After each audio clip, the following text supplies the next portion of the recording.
Bonjour, aujourd'hui une vidéo sur un des 8 pièges du stress post-traumatique. Un des 8 pièges que je vais aborder, c'est la notion de fuite, être dans la fuite. Pour ceux qui ne me connaissent pas, je suis Sylvie Vanneville, coach en neurosciences motivationnelles et j'accompagne les personnes à sortir de leur ornière de vie, que ce soit burn-out, stress post-traumatique, et je les accompagne à retrouver une croissance professionnelle et des chemins de réussite professionnelle, ainsi que je les aide à atteindre leurs objectifs en toute confiance, en toute sérénité et avec une rapidité qui leur permet de ne pas se décourager sur le chemin. Alors, il y a pas mal de fois où on se retrouve après un stress post-traumatique dans des voies de garage ou des voies sans issue qui ne vous amènent pas à un épanouissement personnel et vous vous retrouvez dans des schémas de fuite.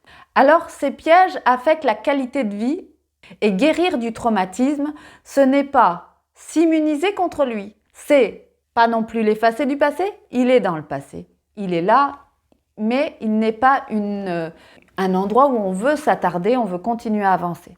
Le passé n'est pas un endroit de résidence, il est un endroit de référence, mais il n'est pas un endroit de résidence. On réside dans le présent et on va vers le futur. L'important, le passé, on ne va pas pouvoir l'enlever. On ne va pas pouvoir vous faire une incision intracérébrale et retirer le souvenir. Non, on va devoir se construire une meilleure vie avec ce qui s'est passé et avancer et construire à nouveau.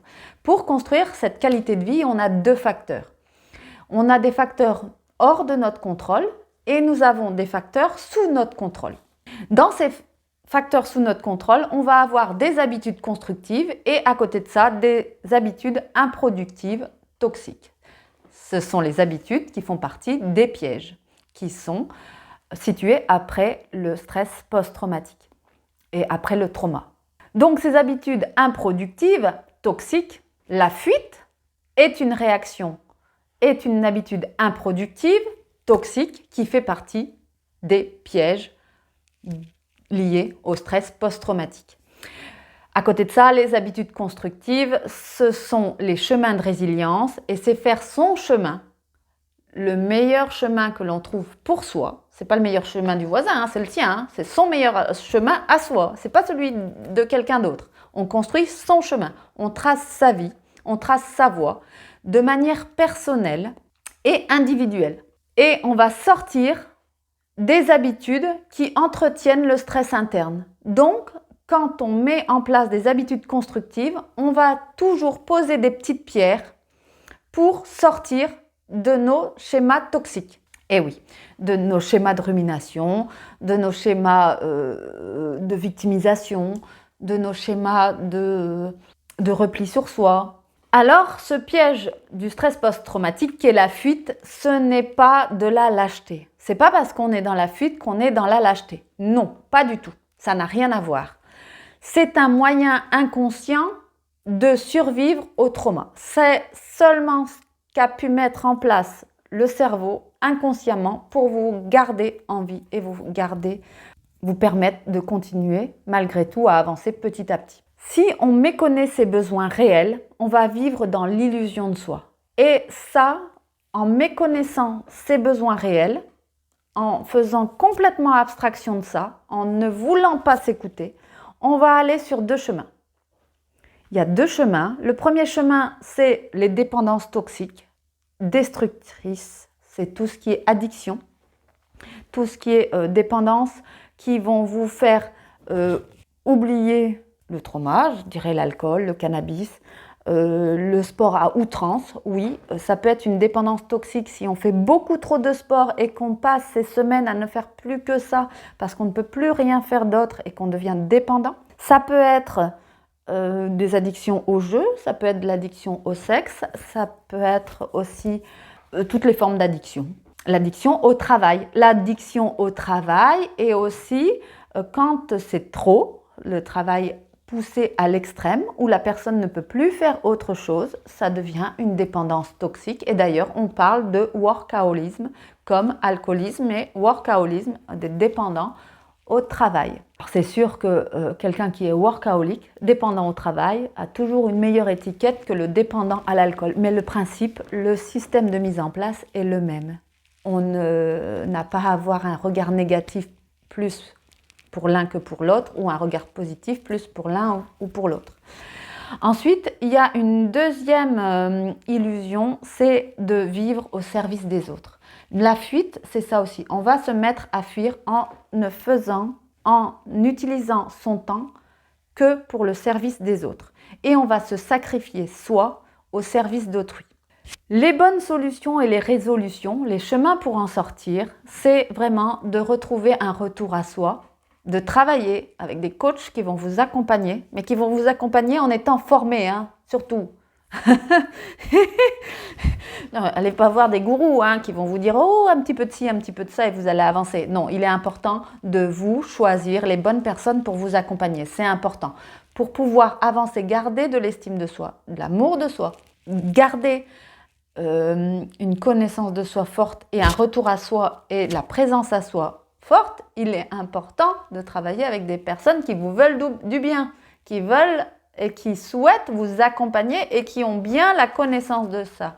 Donc, des coachs formés en neurosciences motivationnelles, parce que sinon, vous pouvez tomber sur n'importe quel gourou, n'importe quel praticien qui va vous dire « Prenez ceci, une petite goutte de cela, une petite goutte de ça, une petite goutte de ça, et vous allez en sortir. » Attention, la pensée magique, c'est très bien, c'est très beau. Penser qu'une fée va venir dans la nuit faire et va vous libérer, ça c'est joli, c'est très bien, mais il y a quand même du travail à effectuer.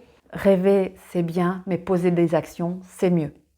Pour atteindre ces objectifs, il sera toujours nécessaire de poser des actions, oui. Et il sera toujours nécessaire de vous interroger, vous, ça ne sera pas la solution de l'autre, ça sera votre solution que vous allez mettre en place pour en sortir.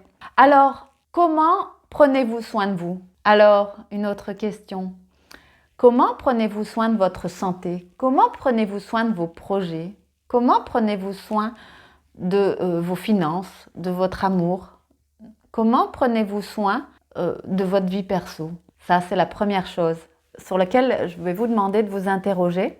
Parce que quand on est dans la fuite, on a complètement oublié ça. On occulte ses finances, on occulte sa santé, on occulte ses besoins perso, on occulte ses projets. On est toujours au service des autres, mais pas au service de soi. La deuxième question que je vais vous poser, c'est est-ce que je m'éloigne, est-ce que vous vous éloignez de ce qui vous fait le plus vibrer? Si vous vous éloignez sans arrêt de ce qui vous fait le plus vibrer, c'est-à-dire que vous êtes dans la fuite. Il va falloir revenir à vous et vous retourner vers les choses qui vous font vraiment vibrer.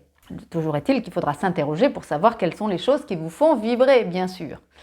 Ensuite, vous allez pouvoir vous poser la question « Comment rechargez-vous vos batteries ?» Et oui, parce que la perte d'énergie liée au stress post-traumatique est très grande. Et il y aura toujours un moment où il va falloir penser à recharger les batteries et à trouver les applications intracérébrales qui sont toujours en train de vous piquer votre énergie et piquer toute l'attention dans votre cerveau. Alors pour terminer, je vais vous partager une phrase de Friedrich Nietzsche. Alors c'est une des personnes que j'accompagne qui m'y fait vraiment penser à chaque fois que je le rencontre. Friedrich Nietzsche a dit « Deviens celui que tu es, fais ce que toi seul peux faire, sois le maître et le sculpteur de toi-même. » Alors, je le redis sans accrocher, parce que vous l'avez remarqué, les ce et les che, je pense que j'aurais dû faire un petit peu d'orthophoniste, moi, à un moment. C'est pas grave, c'est pas grave, c'est ok pour moi. Alors, je le redis, Friedrich Nietzsche, déjà des tch, ça c'est facile, les tch en Flandre. Alors, Friedrich Nietzsche, deviens celui que tu es, fais ce que toi seul peux faire, sois le maître et le sculpteur de toi-même. Alors, sur ces belles paroles de Friedrich Nietzsche, je vous souhaite une très belle soirée, une très belle journée, une très belle nuit si on est en pleine nuit. On se retrouve sur une prochaine vidéo et si vous remarquez que vous êtes dans la fuite, vous empruntez des chemins de fuite pour vous reconstruire après un stress post-traumatique, eh bien c'est ok et n'hésitez pas à vous faire accompagner pour sortir de ces chemins de fuite et retrouver une croissance personnelle et des chemins de réussite et d'avancer pour vous construire vous et vous épanouir vous. Voilà, je vous souhaite une très belle journée. À très bientôt. Si vous avez apprécié cette vidéo, n'hésitez pas à mettre un pouce. N'hésitez un pouce j'aime. Mais vous pouvez mettre aussi un cœur pour j'adore. Moi, j'aime mieux les cœurs en rouge. Je mets toujours des j'adore. Sur toutes les vidéos que je suis, quand j'apprécie la vidéo, je mets un j'adore. Parce que je me dis que c'est vraiment... J'aime bien ce cœur, voilà, quand ça arrive. Ça donne du boost. Et ensuite, si cette vidéo vous parle, n'hésitez pas à la transférer à vos amis, à toutes les personnes pour qui ça pourrait être utile de connaître ces chemins de fuite. Bonne journée, je vous souhaite une belle journée, à bientôt.